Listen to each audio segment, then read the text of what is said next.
नमस्कार दोस्तों, मैं अखिलेश मिश्रा आपके अपने एजुकेशनल यूट्यूब चैनल विद्यार्थी तक में स्वागत करता हूं। जय हिंद साथियों, कैसे हैं आप सभी। मैं अखिलेश मिश्रा एक बार फिर से आप सभी साथियों का आपके अपने यूट्यूब चैनल विद्यार्थी तक पे हार्दिक स्वागत करता हूं। साथियों, ये डेली हम लोगों के बाल विकास अर्थात चाइल्ड डेवलपमेंट की क्लास होती है, जिसमें हम लोग प्रत्येक दिन UP TET, C TET and super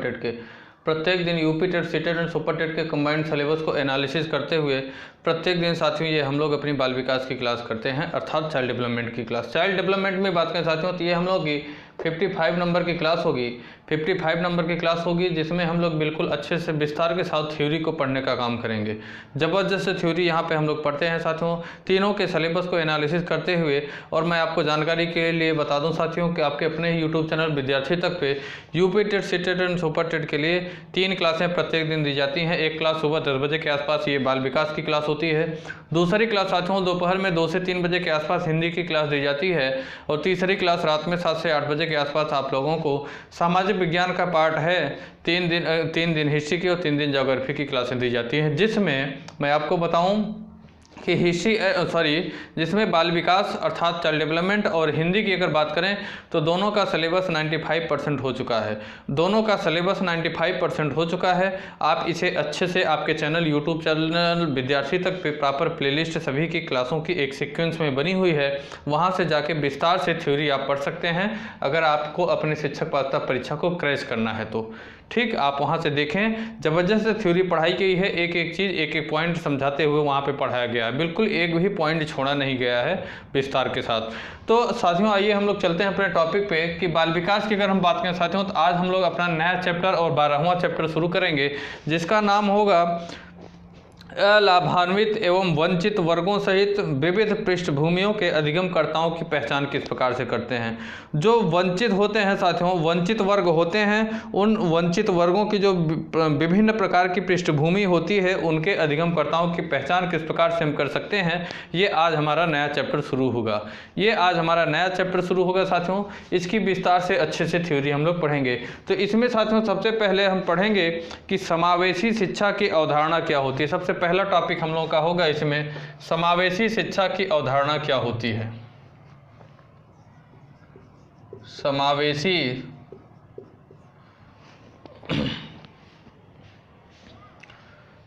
समावेशित शिक्षा की अवधारणा। समावेशी शिक्षा की अवधारणा क्या होती है साथियों, इसे हम लोग पढ़ेंगे। आज का टॉपिक ये हमारे नए चैप्टर का पहला टॉपिक होगा, समावेशी शिक्षा की अवधारणा अर्थात concept of inclusion education. Concept of inclusion education साथियों, ये हम लोगों का आज का पहला और नया टॉपिक होगा नए चैप्टर का। तो साथियों समावेशी शिक्षा की हम बात करें अगर, तो शिक्षा में साथियों समावेशन का तात्पर्य अगर हम बात करें कि क्या होता है, तो इसका तात्पर्य होता है साथियों कि सभी बच्चों की शिक्षा एक साथ एक ही विद्यालय में हो। सभी बच्चों की शिक्षा एक साथ एक ही विद्यालय में हो, इसे दूसरे शब्दों में हम समावेशी शिक्षा भी कहते हैं। सभी बच्चों की शिक्षा एक ही साथ एक ही विद्यालय में हो, जिस विद्यालय में हो उसी को हम लोग दूसरे शब्दों में क्या कहते हैं, उसी को हम लोग समावेशी शिक्षा कहते हैं। साथियों शिक्षा के समावेशन की अवधारणा की बात करें तो इसकी शुरुआत साथियों, शिक्षा प्रत्येक बच्चों का मूल अधिकार है, इस आधार पे किया गया। शिक्षा जो होता है वह प्रत्येक बच्चे का मूल आधार होता है, जिसके कारण समावेशी शिक्षा की शुरुआत की गई।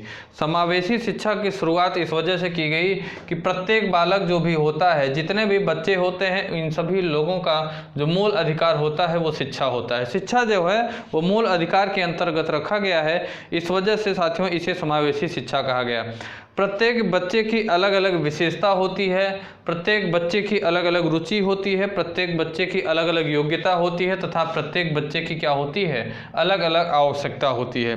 प्रत्येक बच्चे की साथियों अलग अलग विशेषता, रुचि, योग्यता और आवश्यकता होती है, जिसका हमें क्या करना चाहिए, सम्मान करना चाहिए। शिक्षा के साथियों समावेशन को हम सामान्य भाषा में समावेशी शिक्षा कहते हैं। शिक्षा के समावेशन को सामान्य भाषा में हम क्या कहते हैं, समावेशित शिक्षा कहते हैं। साथियों अगर हम समावेशी शिक्षा की बात करें साथियों, तो सलमानका सम्मेलन 1944 में हुआ था। कौन सा? सलमानका सम्मेलन 1994 में हुआ था। कब हुआ था? 1994 में साथियों सलमानका सम्मेलन हुआ था। इसके अनुसार साथियों समावेशी शिक्षा का तात्पर्य बताया गया कि बच्चों की शारीरिक बुद्धिमत्ता, सामाजिक, भावनात्मक, भाषाई या कोई अन्य परिस्थितियों पर ध्यान दिए बिना विद्यालय को सभी बच्चे को दाखिला देना चाहिए। इस सलमानका सम्मेलन में कहा गया साथियों कि बच्चों को शारीरिक बुद्धिमत्ता, सामाजिक, भावनात्मक, भाषाई या अन्य परिस्थितियों को ध्यान दिए बिना विद्यालय को सभी बच्चे को दाखिला देना चाहिए। यह सम्मिलित करना चाहिए कि विकलांग और प्रतिभावान बच्चे, गली के और कार्य करने वाले बच्चे, गांव या बाजारों के बच्चे, भाषाई, प्रजातीय या सांस्कृतिक अल्पसंख्यकों के बच्चे, दूसरे अलाभान्वित या अधिकारहीन क्षेत्र के समूह के बच्चे हों, ये सभी इसके अंतर्गत आते हैं। ये सभी साथियों किसके कौन कौन बच्चे आते हैं? बाजार या गांव के बच्चे हों, साथ ही साथ साथियों अगर भाषाई, प्रजातीय या सांस्कृतिक अल्पसंख्यक के बच्चे हों, या तो दूसरे अलाभान्वित या अधिकारहीन बच्चे हों, किसी समूह के बच्चे हों, विकलांग हों या प्रतिभावान बच्चे हों, गली के कार्य करने वाले बच्चे हों, ये सभी बच्चों को समावेशित शिक्षा के अंतर्गत शामिल किया जाना चाहिए। और अगर हम बात करें साथियों, तो मानव विकास संसाधन मंत्रालय ने समावेशित शिक्षा स्कीम 2003 भी लाई है। कौन? मानव विकास मंत्रालय ने संसाधन मंत्रालय ने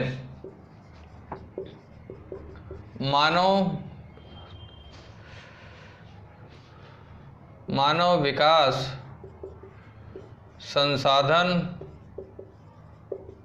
मंत्रालय ने सन 2003 में समावेशित शिक्षा के अनुसार कहती है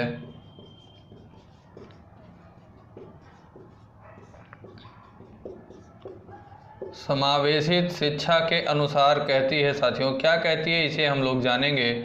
ये साथियों इसके अनुसार कहा गया कि समावेशित शिक्षा जो होती है यह सभी सीखने वाले, बिना विकलांग एवं विकलांग नवयुवक, पूर्व विद्यालय प्रावधानों, विद्यालय और समुदायों, शैक्षिक संस्थानों व उपयुक्त तंत्रों या तो फिर साथियों सहायक सुविधा के साथ एक साथ सीख या पढ़ सकते हैं। साथियों मानव विकास संसाधन मंत्रालय 2003 समावेशित शिक्षा के अंतर्गत यह कहती है कि सीखने वाले, बिना विकलांग या विकलांग नवयुवक, पूर्व विद्यालय प्रावधान, विद्यालय और सामुदायिक शैक्षिक स्थानों पर उपयुक्त तंत्र या सहायक सुविधा के साथ एक साथ सीख सकते हैं या एक साथ पढ़ सकते हैं, ये कहा गया। एक बात यह भी हमें ध्यान रखना चाहिए साथियों कि समावेशित शिक्षा जो होती है यह समावेशी शिक्षा केवल विकलांग बच्चों को ही कक्षा में सामान्य बच्चों के साथ शिक्षा देना नहीं है, बल्कि सभी बच्चे जो विभिन्न वर्गों और योग्यताओं के हैं उन्हें सभी को एक साथ एक ही कक्षा में बैठाकर शिक्षा देना ही समावेशित शिक्षा कहलाता है। क्या कहलाता है? समावेशित शिक्षा कहलाता है। ये होती है साथियों समावेशित शिक्षा की अवधारणा। ठीक, अब आगे हम इसी में बात करेंगे कि समावेशी शिक्षा की आवश्यकता क्या है और इसका महत्व क्या है। समावेशित शिक्षा की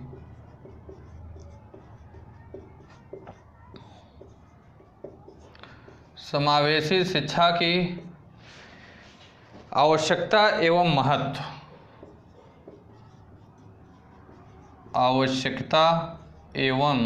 महत्व। समावेशी शिक्षा की क्या आवश्यकता है और क्या क्या महत्व है, इसे हम लोग जानेंगे।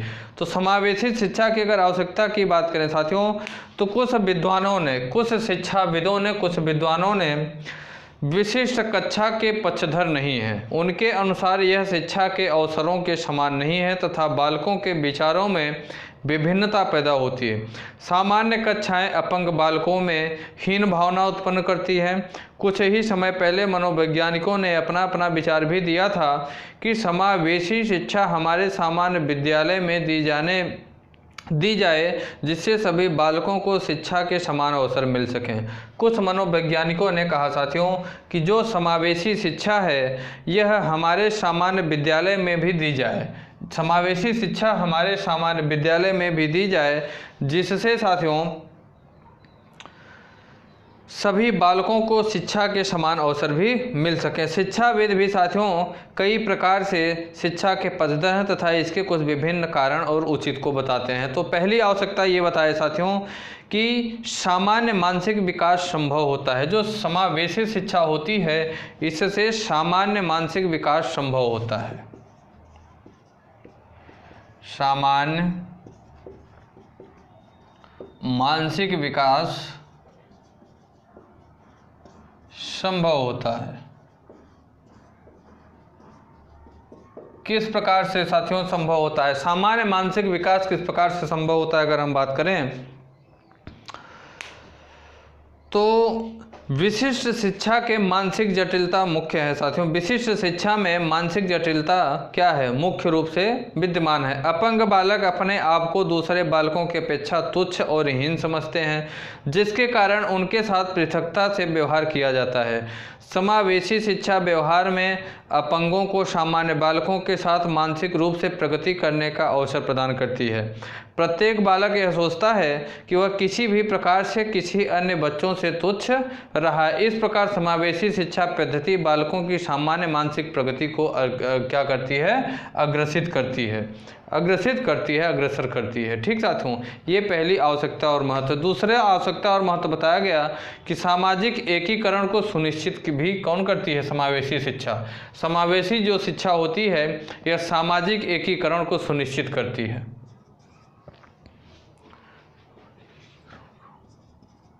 सामाजिक एकीकरण को क्या करती है? सुनिश्चित करती है।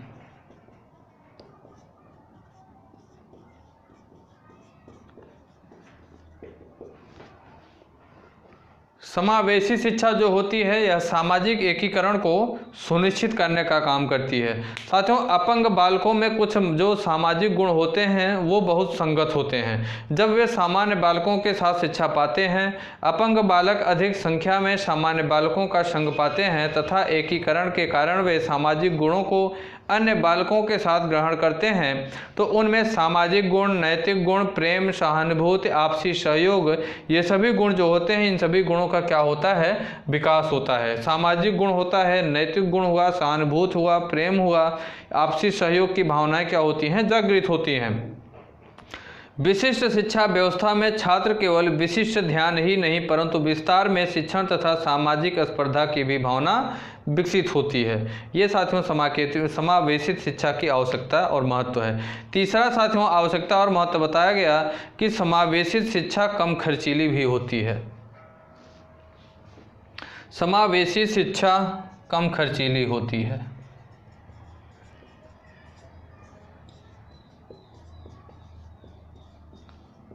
कम खर्चीली होती है।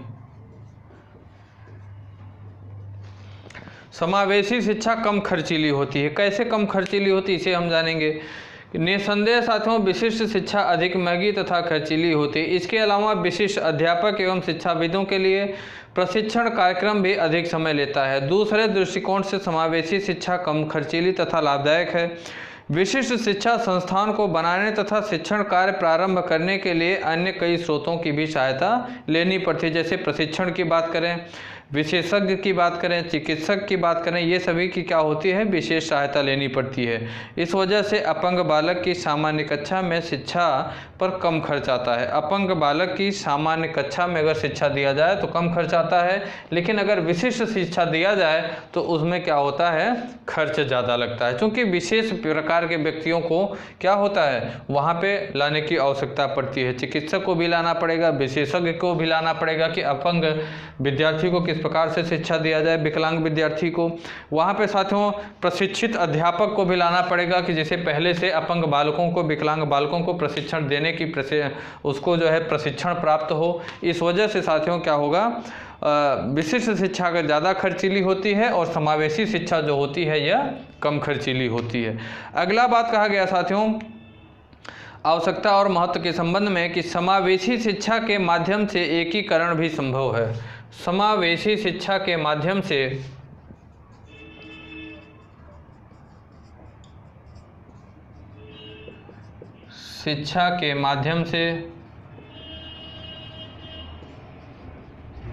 समावेशी शिक्षा के माध्यम से एकीकरण संभव है।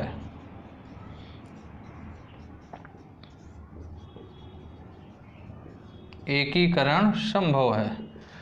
समावेशी शिक्षा के माध्यम से एकीकरण किस प्रकार से संभव है साथियों, हम बात करें तो विशिष्ट शिक्षण व्यवस्था की अपेक्षा समावेशी शिक्षा व्यवस्था में सामाजिक विचार विमर्श अधिक किया जाता है। इसका कहने का मतलब यह है कि साथियों उच्चारण अधिक होता है। अपंग तथा सामान्य बालक में सामान्य शिक्षा के अंतर्गत एक प्राकृतिक वातावरण बनाया जाता है। इस वातावरण में अपने सहपाठियों से सीखना, स्वीकार करना तथा स्वयं को दूसरों द्वारा स्वीकार कराया जाना समावेशी शिक्षा द्वारा ही संभव हो पाता है।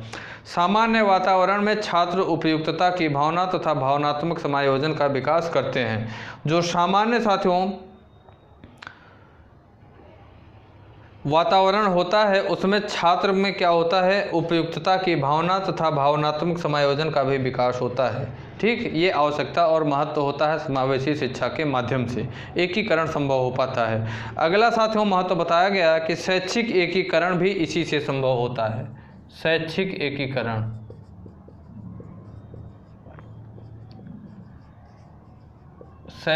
एकीकरण संभव है किसमें, समावेशित शिक्षा में। समावेशी शिक्षा में शैक्षिक एकीकरण भी संभव है। किस प्रकार से साथियों, जो शैक्षिक योग्यता होती है सामान्यतः समावेशी शिक्षा के वातावरण द्वारा संभव होती है।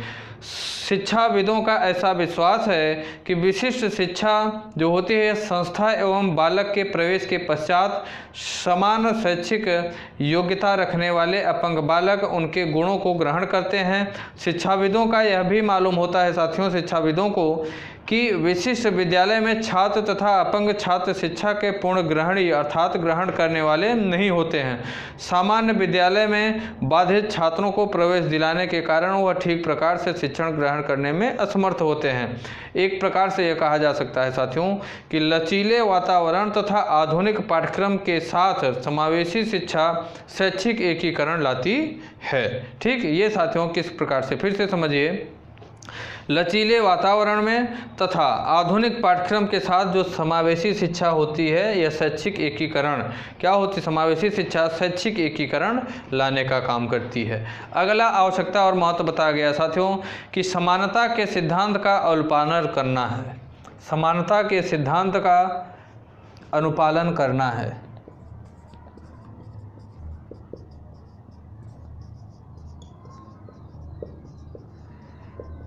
सिद्धांत का अनुपालन करना है।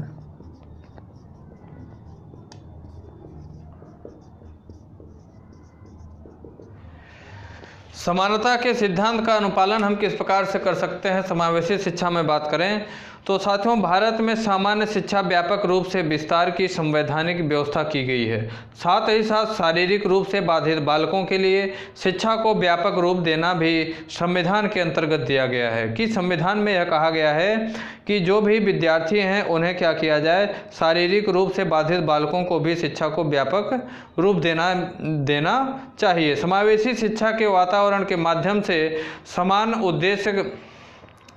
समानता के उद्देश्य की भी प्राप्ति की जानी चाहिए जिससे कोई भी छात्र अपने आप को दूसरे की अपेक्षा हीन न सके। मतलब ये है साथियों कि जो विकलांग बालक हैं उनके भी शिक्षा की बात संविधान में किया गया है कि उसकी भी व्यवस्था सरकार के द्वारा किया जाएगा। तो साथियों समावेशी शिक्षा की आवश्यकता और महत्व कितने हैं, 6 आवश्यकता और 6 महत्व बताएंगे। आपसे एग्जामिनर पूछेगा कि समावेशी शिक्षा की कौन कौन सी निम्न में से कौन सी आवश्यकता एवं महत्व है, या समावेशी शिक्षा की निम्न में से कौन सा, समावेशी शिक्षा का निम्न में से कौन सा महत्व है या कौन सी आवश्यकता है। तो ये ऑप्शन आप लोगों को दिया गया। समावेशी शिक्षा की आवश्यकता और महत्व को 6 तरीके से बताया गया। कौन सी, समावेशी शिक्षा में साथियों सामान्य मानसिक विकास संभव होता है। समावेशी शिक्षा में सामाजिक एकीकरण को भी सुनिश्चित किया जाता है। समावेशी शिक्षा में समावेशी शिक्षा का समावेशी शिक्षा जो होती है यह कम खर्चीली होती है। समावेशी शिक्षा के माध्यम से साथियों एकीकरण संभव होता है। समावेशी शिक्षा में साथियों शिक्षण एकीकरण भी संभव होता है। साथ ही साथ समावेशी शिक्षा में ही समानता के सिद्धांत का अनुपालन भी करना होता है। समानता के सिद्धांत का क्या करना पड़ता है? अनुपालन किया जाता है। अब आगे हम बात करेंगे साथियों कि विशिष्ट आवश्यकता वाले बच्चों की क्या अवधारणा होती है। इसे आप लोग नोट कर लीजिए। आगे हम बात करेंगे, अगला टॉपिक होगा हम लोगों का कि जो विशिष्ट आवश्यकता वाले बच्चे होते हैं उनकी अवधारणा क्या होती है। विशिष्ट आवश्यकता वाले बच्चों की अवधारणा।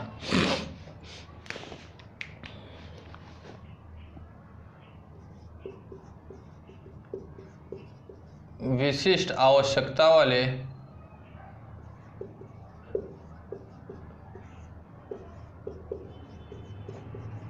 बच्चों की अवधारणा।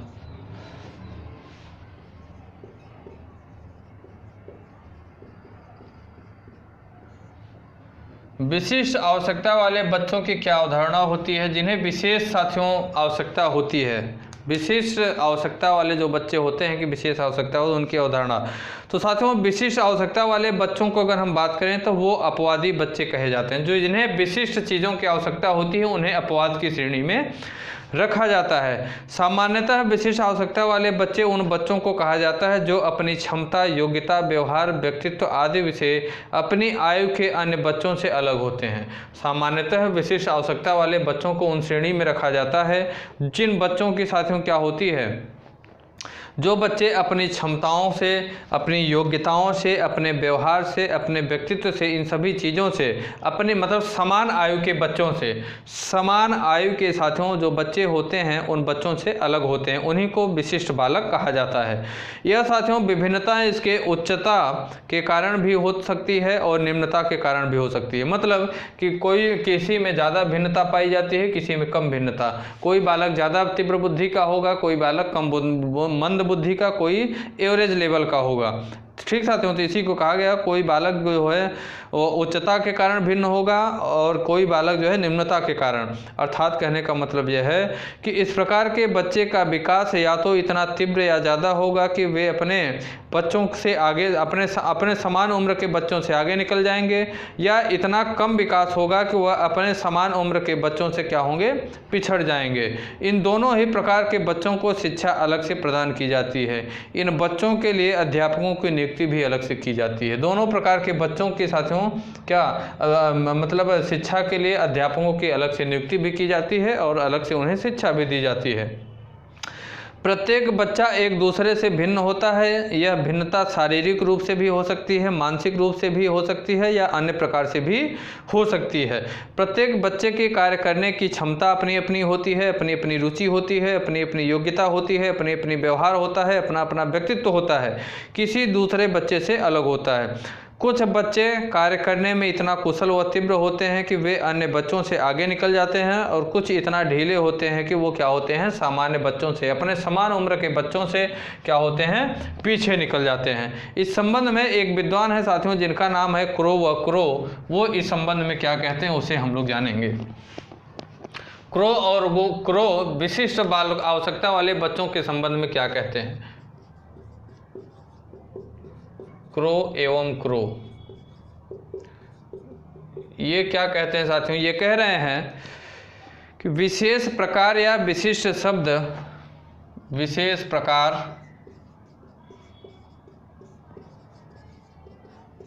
या विशिष्ट शब्द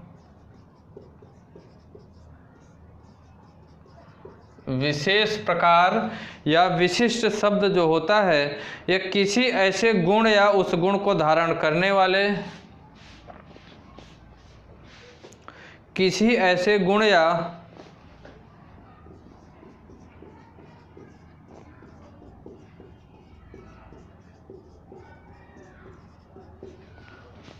किसी ऐसे गुण या उस गुण को धारण करने वाले,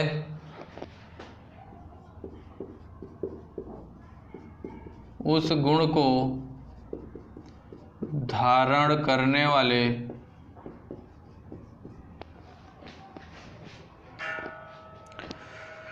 व्यक्ति के लिए उस समय प्रयोग में लाया जाता है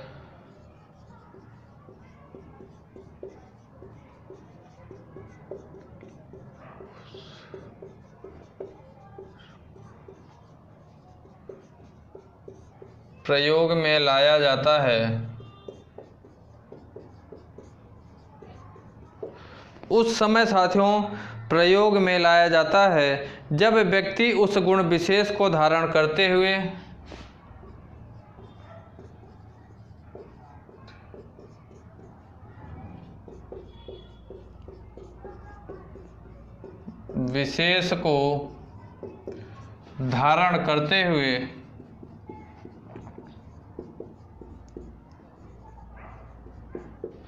उस विशेष गुण को क्या करे साथियों, धारण करते हुए अन्य सामान्य व्यक्तियों से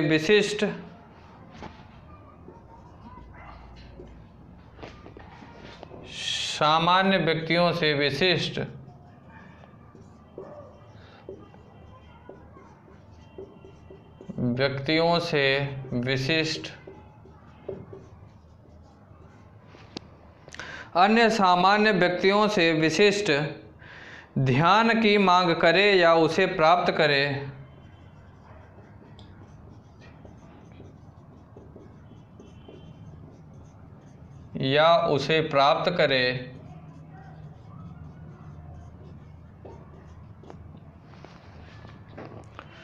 और साथ ही इससे उसके व्यवहार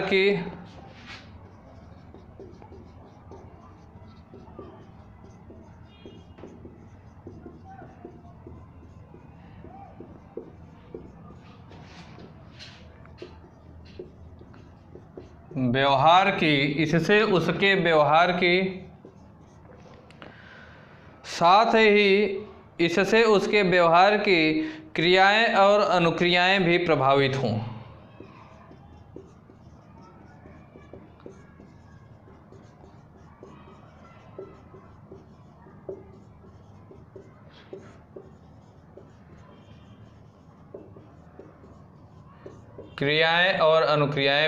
प्रभावित हों।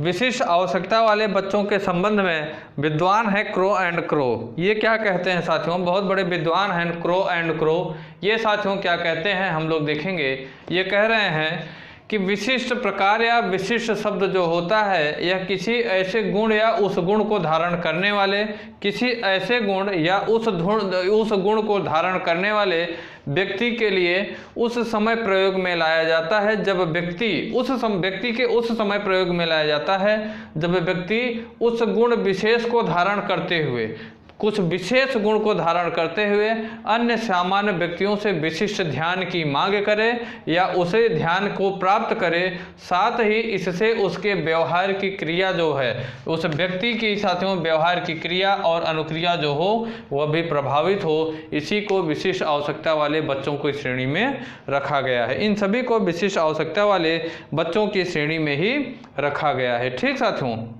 यही होती है विशिष्ट आवश्यकता वाले बच्चों की अवधारणा। ठीक, अगला टॉपिक हम लोगों का होगा साथियों कि विशिष्ट आवश्यकता वाले बच्चों की पहचान किस प्रकार से किया जा सकता है और उनके क्या लक्षण होते हैं। विशिष्ट आवश्यकता वाले बच्चों की किस प्रकार से पहचान किया जा सकता है और उनके लक्षण कौन कौन से होते हैं।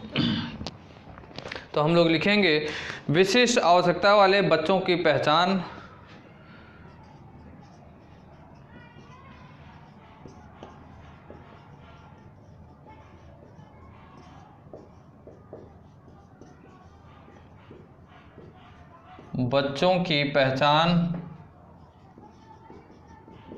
और लक्षण। विशिष्ट आवश्यकता वाले बच्चों की पहचान और लक्षण किस प्रकार से किया जा सकता है। साथियों, विशिष्ट आवश्यकता वाले बच्चे सामान्य बच्चों से विशिष्ट लक्षणों वाले होते हैं।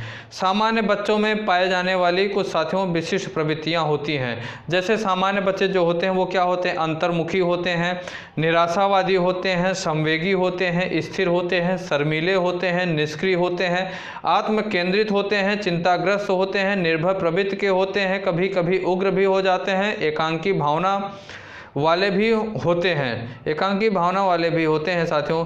इन सभी की साथियों कुछ विभिन्न प्रकार से पहचान किया जा सकता है। जो साथियों विशिष्ट आवश्यकता वाले बच्चे होते हैं ये कैसे होते हैं? अंतर्मुखी होते हैं। इस प्रकार के बच्चे कैसे होते हैं?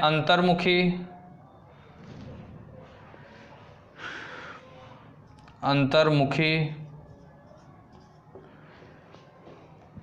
निराशावादी,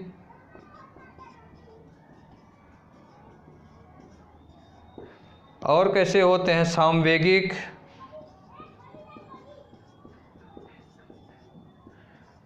स्थिर, शर्मीले, कभी कभी बहुत उग्र भी हो जाते हैं साथियों। निष्क्रिय होते हैं, निष्क्रिय, आत्मचिंतन करने वाले होते हैं, आत्मकेंद्रित भी होते हैं,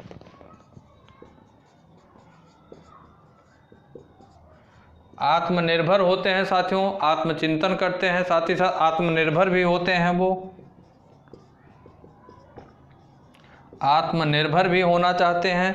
और साथियों इनकी बात करें तो इनके अंदर क्या होती है? निर्भर, कभी कभी यह उग्र भी हो जाते हैं, कभी कभी उग्र भी हो जाते हैं ये। साथ ही साथ एकाकी भावना के होते हैं। कौन से? एकाकी भावना के, एकाकी भावना के होते हैं। जो साथियों विशिष्ट आवश्यकता वाले बच्चे होते हैं उनकी पहचान इन सभी कारणों से की जा सकती है। कैसे कैसे? कि जो विशिष्ट आवश्यकता वाले बच्चे होते हैं उनके अंदर वो अंतर्मुखी होते हैं, निराशावादी होते हैं, सामवेगिक होते हैं, स्थिर होते हैं, शर्मीली होते हैं, निष्क्रिय होते हैं, आत्मचिंतन करने वाले होते हैं, आत्मकेंद्रित होते हैं, आत्मनिर्भर होते हैं, कभी कभी वो उग्र भी हो जाते हैं। साथ ही साथ एकाकी भावना रखने वाले, एक ही भावना रखने वाले बच्चे होते हैं। ठीक साथियों, इनके पहचान के तरीके की बात करें तो इनकी पहचान सबसे पहले साथियों निरीक्षण द्वारा किया जा सकता है। किसके द्वारा? निरीक्षण द्वारा इनकी पहचान किया जा सकता है। निरीक्षण द्वारा कैसे पहचान किया जा सकता है? निरीक्षण द्वारा अगर हम बात करें साथियों तो अध्यापक अपने कक्ष के शिक्षण के दौरान कुछ ये सभी जो लक्षण होते हैं, कक्ष के दौरान ये सभी जो लक्षण होते हैं, इन लक्षणों के आधार पर विशिष्ट आवश्यकता वाले बच्चों को चिन्हित कर सकता है और उन्हें आवश्यकतानुसार शिक्षा प्रक्रिया से लाभान्वित कर सकता है। कि बालक इन सभी चीज़ों के कारण बालक के शिक्षक जो होता है वो बालक की क्या कर सकता है? बालक की विशिष्टता का क्या कर सकता है? विशिष्टता जान सकता है। और जिस प्रकार का बच्चा होगा, निष्क्रिय है कि निराशावादी है कि आत्मचिंतन करने वाला है कि संवेगिक है कि आत्मनिर्भर है कि आत्मकेंद्रित है कि आत्मचिंतन करने वाला है, जिस प्रकार का विद्यालय जो लक्षण पाया जाएगा, शिक्षक जो पाएगा बच्चे में कक्षा में, उस प्रकार की शिक्षा उसे देने की कोशिश करेगा। दूसरा साथियों इसकी पहचान की बात करें तो चिकित्सकीय परीक्षण द्वारा इसकी पहचान किया जा सकता है।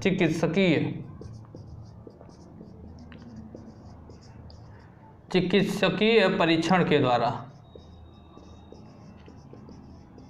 चिकित्सकीय परीक्षण के द्वारा कैसे पहचान किया जा सकता है साथियों? कभी कभी ऐसा होता है कि विशिष्ट आवश्यकता वाले बच्चों की पहचान न होने के कारण विशिष्ट आवश्यकता वाले बच्चों के शरीर एवं मस्तिष्क की चिकित्सकीय परीक्षण पर उनकी पहचान की जाती है। अर्थात विशिष्ट परीक्षण वाले जो बच्चे होते हैं कभी कभी उनकी पहचान नहीं की जाती है, नहीं की जा सकती है। तो जब उनकी पहचान नहीं की जा सकती है तो उनके लिए साथियों के साथ चिकित्सकीय परीक्षण किया जाता है। चिकित्सकीय परीक्षण किया जाता है तब उनकी पहचान की जा सकती है। चिकित्सकीय परीक्षण के द्वारा भी विशिष्ट आवश्यकता वाले बच्चों की भी पहचान किया जा सकता है। अगली बात करें साथियों तो अगली मानसिक परीक्षण के द्वारा बच्चों की पहचान किया जा सकता है। कौन सी? मानसिक परीक्षण। मानसिक परीक्षण के द्वारा भी, मानसिक परीक्षण के द्वारा भी विशिष्ट आवश्यकता वाले बच्चों की या बालकों की पहचान किया जा सकता है। कैसे? मानसिक परीक्षण से अगर हम बात करें तो साथियों छात्र का जो मानसिक परीक्षण होता है तो छात्र का मानसिक परीक्षण करके उसकी विशिष्टता का पता लगाया जा सकता है।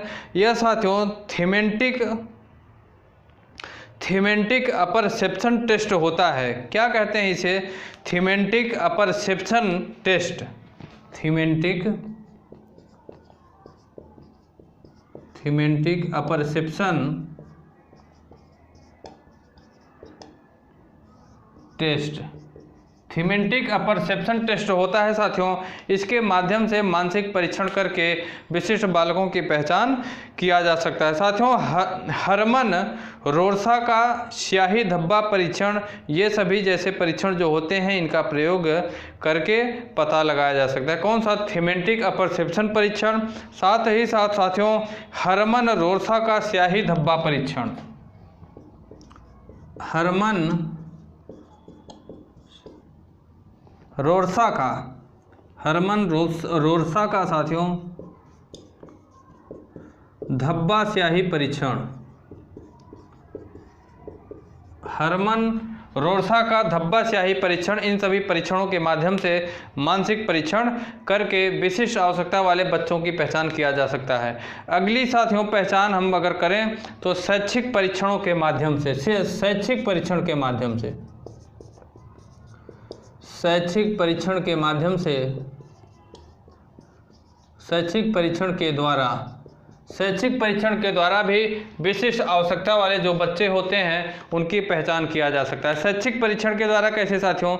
विशिष्ट आवश्यकता वाले बच्चों के अगर बात करें तो कक्षा के परीक्षा में प्राप्त परिणामों का अवलोकन करके कि विशिष्ट बच्चे जो हैं उनका कक्षा में किस प्रकार का परिणाम प्राप्त हुआ है उसका अवलोकन, साथ ही साथ उस परिणाम का साथियों विश्लेषण भी किया जाता है। इस अवलोकन और विश्लेषण के द्वारा विशिष्ट बच्चों की पहचान की जा सकती है, विशिष्ट बच्चों का क्या पता लगाया जा सकता है। तो साथियों जो विशिष्ट बच्चे होते हैं उनकी पहचान हम किस किस प्रकार से लगा सकते हैं? उनकी पहचान हम निरीक्षण करके लगा सकते हैं, चिकित्सकीय परीक्षण के द्वारा लगा सकते हैं, मानसिक परीक्षण के द्वारा उनकी पहचान हम कर सकते हैं, साथ ही साथ शैक्षिक परीक्षण के द्वारा भी विशिष्ट आवश्यकता वाले बच्चों की हम पहचान लगा सकते हैं। ठीक साथियों, अगली हम अगर बात करें साथियों तो इसी में अगला टॉपिक होगा किसी विशिष्ट आवश्यकता वाले बच्चों के कौन कौन से प्रकार होते हैं। इसे मैं मिटा रहा हूँ, इसे आप लोग लिख लिए होंगे। विशिष्ट आवश्यकता वाले जो बच्चे होते हैं उनके कौन कौन से प्रकार होते हैं, इसी में अगला टॉपिक होगा।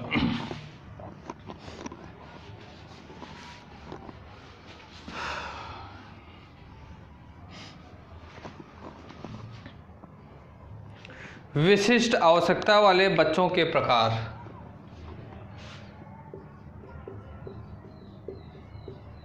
विशिष्ट आवश्यकता वाले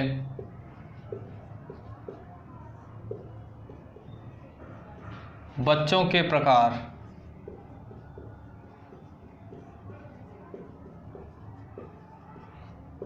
विशिष्ट आवश्यकता वाले बच्चों के कौन कौन से प्रकार होते हैं साथियों हम बात करें तो इनके प्रकार होते हैं। पहला प्रकार बताया गया कि शारीरिक रूप से विशिष्ट आवश्यकता वाले बच्चों को का पता लगा सकते हैं। पहली होती है साथियों शारीरिक आवश्यकता, शारीरिक रूप से।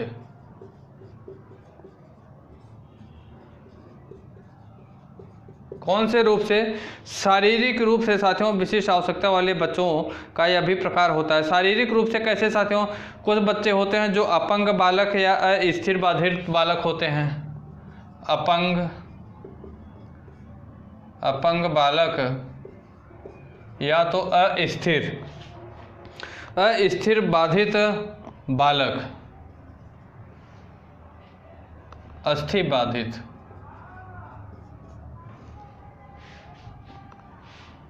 अस्थिर बाधित बालक।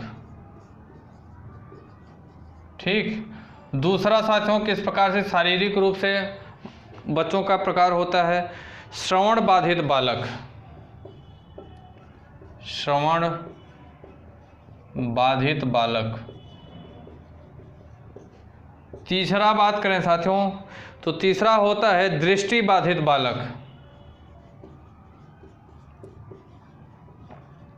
दृष्टि बाधित बालक। और साथियों हम बात करें चौथा प्रकार इनका होता है वाणी बाधित बालक,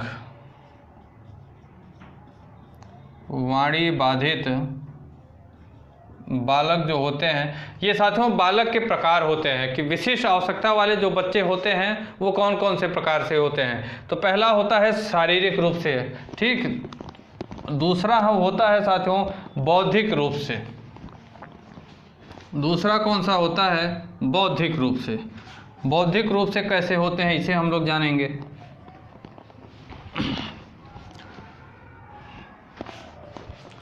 दूसरा होता है बौद्धिक रूप से।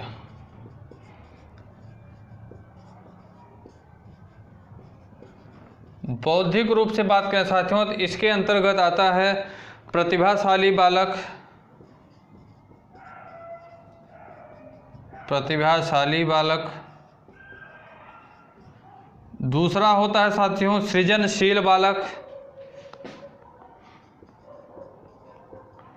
सृजनशील बालक। तीसरा जो होता है साथियों वो होता है मंद बुद्धि का बालक, मंद बुद्धि बालक। और चौथा जो होता है साथियों वो होता है अधिगम असमर्थी बालक, अधिगम असमर्थी बालक। ये क्या होते हैं साथियों? विशिष्ट आवश्यकता वाले बच्चों के प्रकार। तीसरा प्रकार बताया गया साथियों सामाजिक रूप से जो विशिष्ट आवश्यकता के वाले बालक होते हैं, सामाजिक रूप से। सामाजिक रूप से कैसे विशिष्टता उनके अंदर होती है? सामाजिक रूप से साथियों होती है समस्यात्मक बालक होते हैं,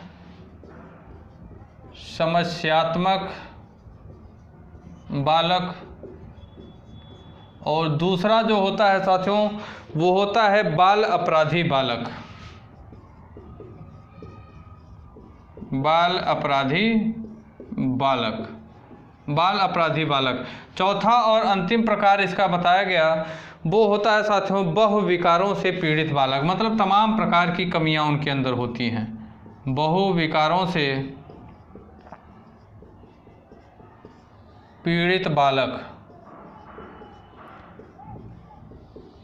बहुविकारों से पीड़ित बालक जो होता है साथियों वह भी विशिष्ट आवश्यकता, उसे भी विशिष्ट आवश्यकता होती है। विशिष्ट आवश्यकता वाले बच्चों के प्रकार में ही आता है। विशिष्ट आवश्यकता वाले बच्चों के साथियों 4 प्रकार बताए गए, 4 अलग अलग प्रकार बताए गए। पहला प्रकार बताया गया शारीरिक रूप से, इसके अंतर्गत होता है अपंग बालक जो होते हैं वो आते हैं। जो बालक सुन नहीं पाते, श्रवण वाली समस्या होती है वो आते हैं। दृष्टि अर्थात जो देख नहीं पाते वो भी इसी के अंतर्गत आते हैं। और वाणी अर्थात जो बोल नहीं पाते हैं ये भी साथियों शारीरिक रूप से विशिष्ट आवश्यकता इन्हें पड़ती है, इस श्रेणी में रखे जाते हैं।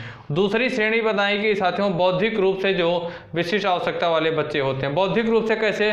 बहुत बालक होते हैं काफ़ी प्रतिभाशाली होते हैं, बहुत बालक होते हैं काफ़ी सृजनशील होते हैं, बहुत बालक होते हैं मंद बुद्धि के होते हैं, कुछ जान नहीं पाते, कुछ समझ नहीं पाते।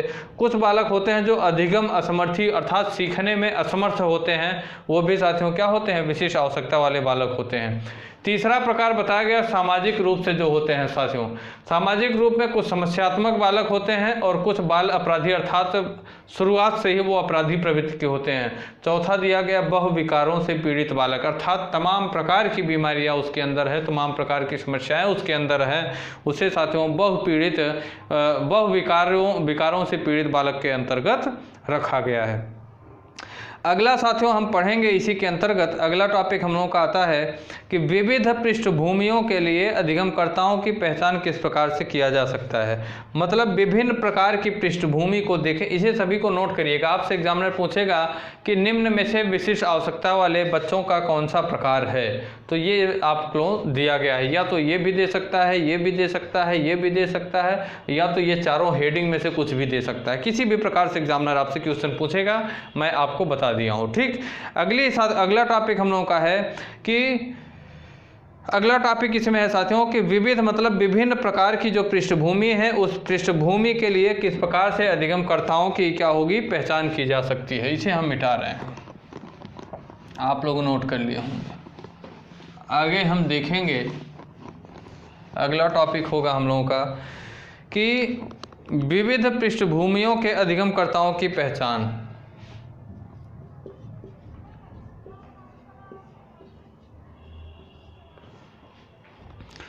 पृष्ठभूमियों की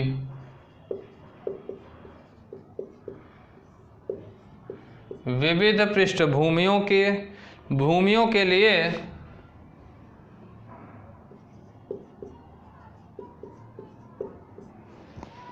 अधिगमकर्ताओं की पहचान।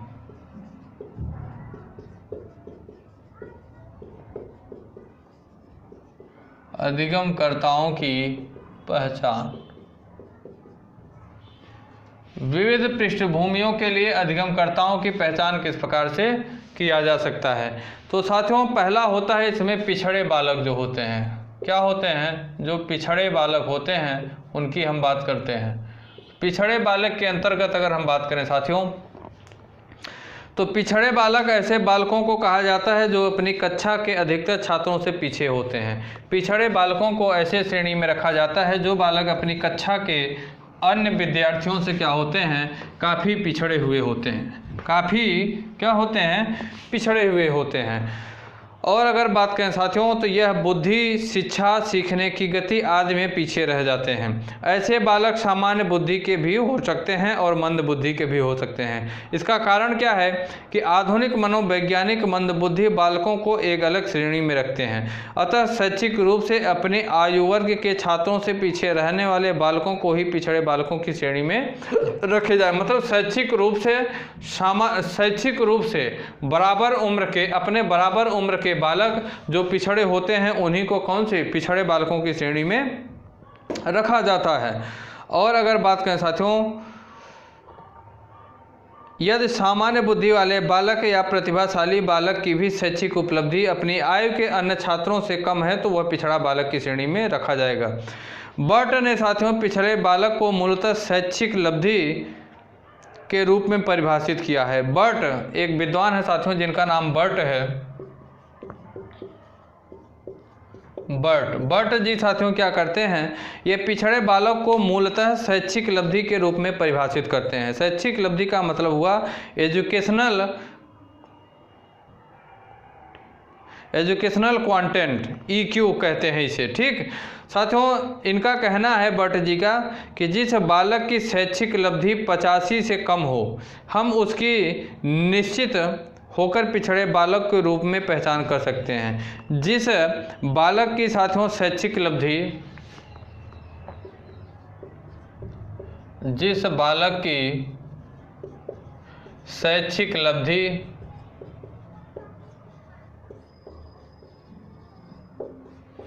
85 से कम हो, उसे, जिस बालक की शैक्षिक उपलब्धि 85 से कम हो उसे किस पिछड़े बालक की श्रेणी में हम रख सकते हैं, ये विद्वान बर्ट जी कहते हैं। हम उसकी निश्चित रूप से, जैसे कि हम जानते हैं साथियों कि शैक्षिक उपलब्धि शिक्षा आयु अर्थात एजुकेशनल एज में वास्तविक आयु अर्थात क्रोनोलॉजिकल एज से भाग देकर उसमें 100 से गुणा करने के बाद प्राप्त होती है। अगर इसे हम सूत्र के फार्मूला में बात करें साथियों तो इसे हम कहते हैं EQ।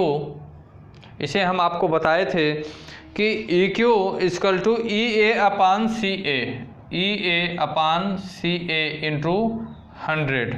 ये साथियों फार्मूला दिया गया। इसका फार्मूले का मतलब होगा साथियों यहाँ पे होगा साथियों EQ का अर्थ होगा, EQ का यहाँ अर्थ होगा साथियों एजुकेशनल क्वांटेंट।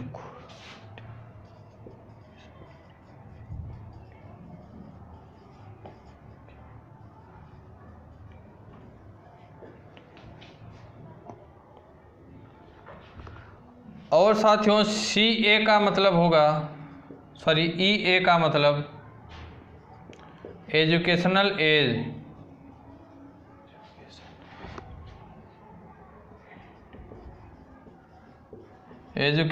एज। और आगे हम CA की बात करें साथियों तो क्रोनोलॉजिकल एज। CA की बात करें तो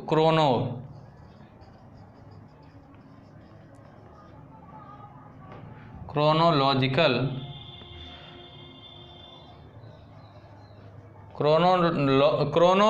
एज, इसे हम CA कहते हैं। ये साथियों हमारा क्या होता है फार्मूला होता है। इस फार्मूले में साथियों क्या करते हैं, हम बालक की शैक्षिक उपलब्धि ज्ञात कर सकते हैं। बालक की क्या ज्ञात कर सकते हैं, शैक्षिक उपलब्धि अर्थात एजुकेशनल क्वाटेंट हम ज्ञात कर सकते हैं। ठीक, और अगर हम बात करें साथियों तो इस तरीके के बालक को पिछड़ा बालक, पिछड़े बालक को परिभाषित करते हुए सिरिल बर्ट ने साथियों कहा कि पिछड़ा बालक वह है जो अपने अध्ययन काल में अपनी कक्षा में नीचे की कक्षा का कार्य करने में असमर्थ रहता है, जो उसकी आयु के अन्य बालक आसानी से कर पाते हैं। बर्ट जी क्या कहते हैं साथियों, ये इन्होंने कहा कि पिछड़ा बालक वह बालक होता है जो अपने अध्ययन काल में अपनी कक्षा से नीचे की कक्षा का कार्य करने में असमर्थ रहता है, जो उसकी आयु के अन्य बालक आसानी से कर ले। जैसे हम कक्षा 5 में हैं और हम कक्षा 4 के कार्य को करने में असमर्थ हैं, लेकिन हमारे साथ के अन्य जो विद्यार्थी हैं, अन्य बालक जो हैं, वही कार्य करने में वो समर्थ हैं, तो वही साथियों पिछड़ा बालक कहलाएगा।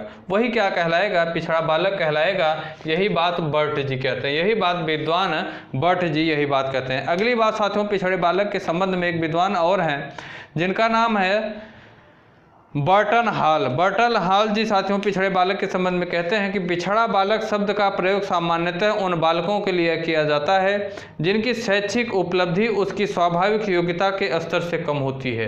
जिसकी शैक्षिक उपलब्धि उसकी स्वाभाविक जो योग्यता होती है उस जैसे अगर हम 5 में हैं, कक्षा 5 में पढ़ रहे हैं, लेकिन हमें 5 की चीज़ें समझ में नहीं आती, कक्षा 5 की चीज़ें हम पढ़ने में असमर्थ हैं, समझ में नहीं आती, तो यही बालक क्या होते हैं, पिछड़े बालक की श्रेणी में रखे जाते हैं। यह बात बर्टन हॉल जी कहते हैं।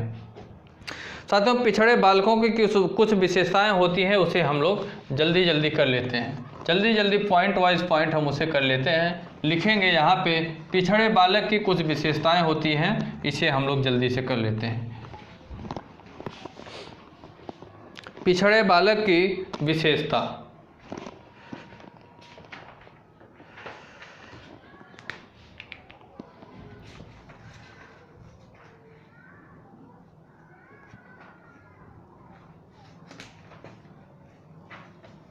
पिछड़े बालकों की विशेषताएं।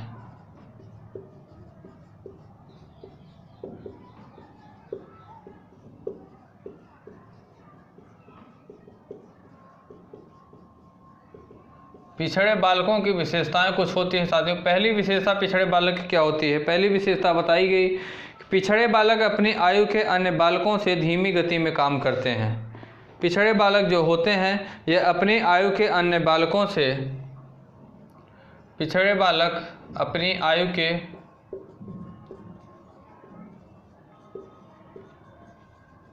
अन्य बालकों से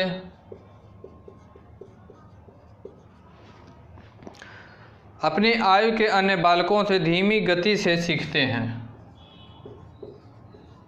धीमी गति से सीखते हैं। पिछड़े बालक जो होते हैं अपने आयु के अन्य बालकों से धीमी गति में सीखते हैं। अगली विशेषता बताई गई साथ में, पिछड़े बालक जो होते हैं इनकी मानसिक आयु सहपाठियों से सामान्यतः कम होती है। इनकी मानसिक आयु सहपाठियों से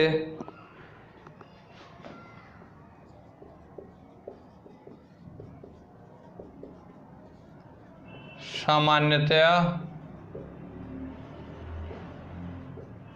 क्या होती है, कम होती है। अगली विशेषता बताई गई कि मानसिक रूप से अस्वस्थ होते हैं ये तथा समायोजन में कठिन का अनुभव करते हैं। मानसिक रूप से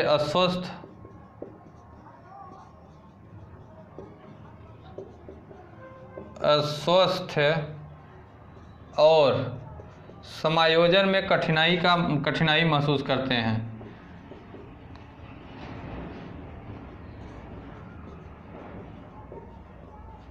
कठिनाई महसूस करते हैं। समायोजन में क्या करते हैं, कठिनाई महसूस करते हैं। अगली विशेषता बताई गई साथियों कि संवेगात्मक अस्थिरता इनमें पाई जाती है। इनमें संवेगात्मक अस्थिरता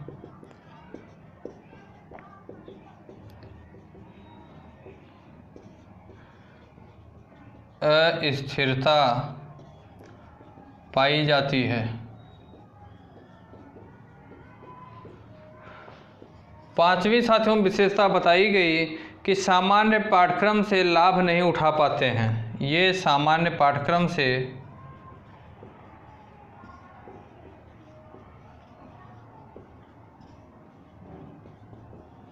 लाभ नहीं उठा पाते हैं।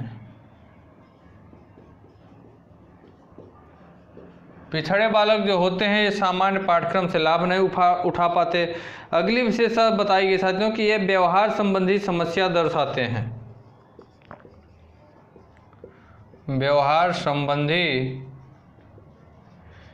समस्या दर्शाते हैं।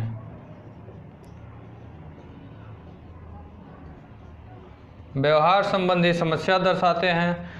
7वीं विशेषता बताई गई साथियों ये प्रायः जीवन में निराशा का अनुभव करते हैं। ये प्रायः जीवन में निराशा का अनुभव करते हैं।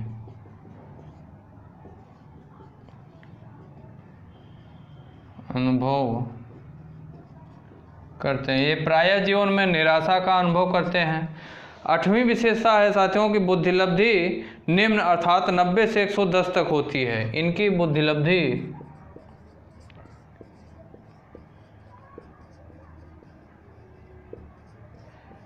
90 से 110 बुद्धिलब्धि क्या होती है साथियों? निम्न होती है। अगली विशेषता बताई गई इनकी कि साथियों इन्हें सामान्य शिक्षण विधियों द्वारा शिक्षा नहीं दी जा सकती। इन्हें सामान्य शिक्षण विधियों द्वारा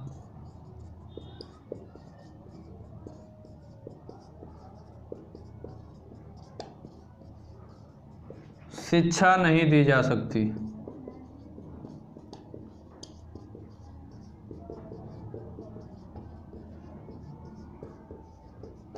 जो कमजोर पिछड़े बालक होते हैं साथियों उन्हें सामान्य शिक्षण विधियों के द्वारा शिक्षा नहीं दी जा सकती। अगली और अंतिम विशेषता बताई गई कि विशेष देखभाल और सहानुभूति की आवश्यकता होती है। ऐसे बालकों को इसे सामान्य देखभाल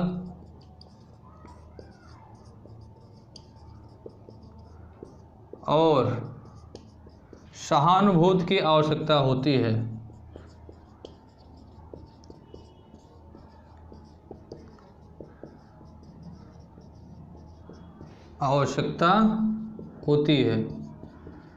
सामान्य देखभाल के साथ ही साथियों सहानुभूति की आवश्यकता होती है। ये 10 विशेषताएं बताएं। पिछड़े बालकों की 10 विशेषताएं बताई गई। कौन कौन सी? आप लोग इसे नोट करिएगा तथा समझिएगा भी साथियों, जिससे कि एग्जामिनर पूछे तो आप लोगों को पता हो कौन कौन सी विशेषता। पिछड़े बालक की 10 विशेषता बताई गई। कौन कौन सी? पिछड़े बालक जो होते हैं ये अपनी आयु के अन्य बालकों से धीमी गति में सीखने का काम करते हैं। क्या करते हैं? धीमी गति में सीखते हैं। अगली विशेषता इनकी बताई गई कि इनकी मानसिक आयु सहपाठियों से क्या होती है? सामान्यतः कम होती है। और तीसरी विशेषता बताई गई कि मानसिक रूप से अस्वस्थ और समायोजन में कठिनाई महसूस करते हैं पिछड़े बालक। और साथियों चौथी विशेषता बताई गई कि इनमें संवेगात्मक अस्थिरता होती है। 5वीं विशेषता बताई गई कि सामान्य पाठ्यक्रम से लाभ नहीं उठा पाते हैं। 6वीं विशेषता बताई गई कि ये व्यवहार संबंधी समस्या को भी दर्शाने का काम करते हैं। 7वीं विशेषता बताई गई कि ये प्रायः जीवन में निराशा का भाव प्रकट करते हैं। जीवन में साथियों निराशा का भी अनुभव करते हैं। 8वीं विशेषता बताई गई कि इनकी जो बुद्धिलब्धि होती है वह 90 से 110 के बीच में अर्थात निम्न होती है।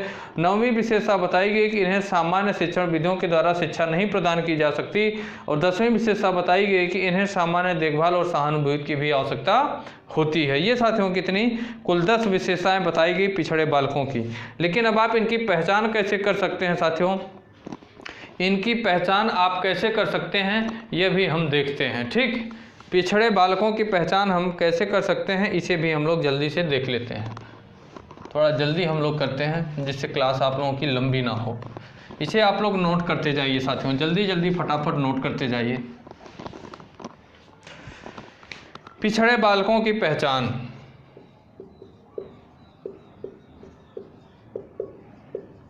पिछड़े बालकों की पहचान। पिछड़े बालकों की पहचान हम कैसे कर सकते हैं साथियों? पहली प्रकार है पहचान करने की, इन बालकों का जो IQ होता है वो 75 से 90 के बीच होता है। इन बालकों का IQ 75 से 90 के बीच में होता है। 75 से IQ 90 से 75 के बीच होता है। इस प्रकार से पहचान की जा सकती है IQ के माध्यम से। दूसरी प्रकार है साथियों पहचान करने की कि विशेष विद्यालयों में शिक्षा ग्रहण करने के योग्य होते हैं। विशेष विद्यालयों में, ये विशेष विद्यालयों में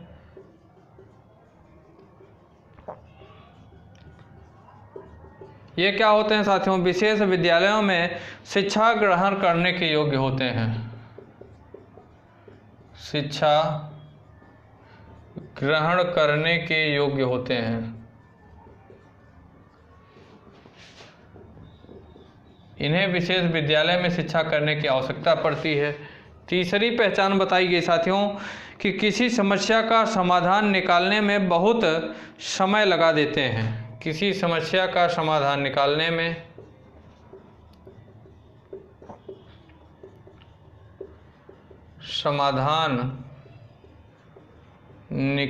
में बहुत समय लगा देते हैं।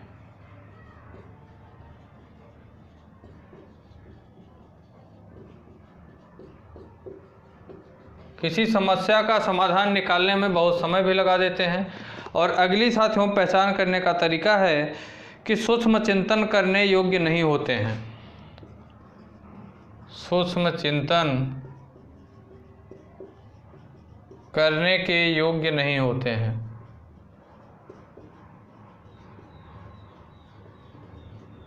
सूक्ष्म चिंतन करने के योग्य नहीं होते हैं।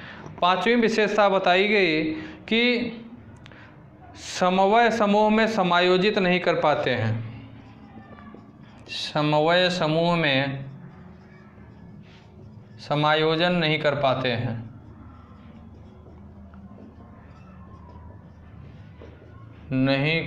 हैं। समवय समूह में ये समायोजन भी नहीं कर पाते। और विशेषता क्या बताई गई साथियों? अगली विशेषता इन्होंने बताया पहचान करने की बात, कैसे पहचान किया जा सकता है। तो अगली बात इन्होंने कहा कि ये अपराधी प्रवृत्ति के भी होते हैं। अपराधी प्रवृत्ति के होते हैं। और सातवीं साथियों पहचान करने का तरीका बताया कि हीन भावना से ये ग्रस्त होते हैं। हीन भावना से ग्रस्त होते हैं ये। और आठवीं साथियों पहचान करने का तरीका बताया कि अधिगम की मंद गति होती है इनकी। अधिगम की मंद गति इनके होती है। और साथियों नौवीं विशेषता बताई गई पहचान करने की कि धारा प्रवाह बोलने में अक्षम होते हैं ये। धारा प्रवाह बोलने में अक्षम होते हैं, सक्षम नहीं होते हैं। और अंतिम और 10वां पहचान करने का तरीका बताया कि शैक्षिक लब्धि का कम होना। इनकी जो शैक्षिक लब्धि होती है यह भी कम होती है। शैक्षिक लब्धि का कम होना, शैक्षिक लब्धि का कम होना, ये साथियों पिछड़े बालकों की पहचान है। ये पिछड़े बालकों की पहचान है कि किस प्रकार से हम पिछड़े बालकों की पहचान कर सकते हैं। ठीक साथियों, तो ये आज हम लोगों का नया चैप्टर शुरू हुआ है जिसे हम लोगों ने अच्छे से समझते हुए पढ़ने का काम किया। चैप्टर का नाम है साथियों कि अलाभान्वित एवं वंचित वर्गों सहित विविध पृष्ठभूमियों के अधिगमकर्ताओं की पहचान किस प्रकार से किया जा सकता है। इस चैप्टर में आज में हम लोगों ने साथियों समावेशी शिक्षा की अवधारणा पढ़ी, समावेशी शिक्षा की आवश्यकता और महत्व को जाना, विशिष्ट आवश्यकता वाले बच्चों की अवधारणा क्या होती है इसे जाना, साथ ही साथ विशिष्ट आवश्यकता वाले बच्चों की पहचान किस प्रकार से किया जा सकता है इसे हम लोगों ने जाना। अगली बात हम लोगों ने जाना कि विशिष्ट आवश्यकता वाले बच्चों के कौन कौन से प्रकार होते हैं। फिर हम लोगों ने जाना कि पिछड़े बालक की क्या क्या जो है पिछड़े बालक के इस प्रकार की उनकी विशेषता होती है, उनकी पहचान किया जा सकता है और इनके प्रकार को हम लोग कल की क्लास में पढ़ेंगे, इसी को आगे बढ़ाएंगे। ठीक साथियों, अभी पिछड़े बालक से संबंधित काफ़ी चीज़ें बची हुई हैं जिसे हम लोगों को पढ़ना है। क्लास कैसी लगी इसकी प्रतिक्रिया आप लोग कमेंट बॉक्स में कमेंट करके जरूर दीजिएगा।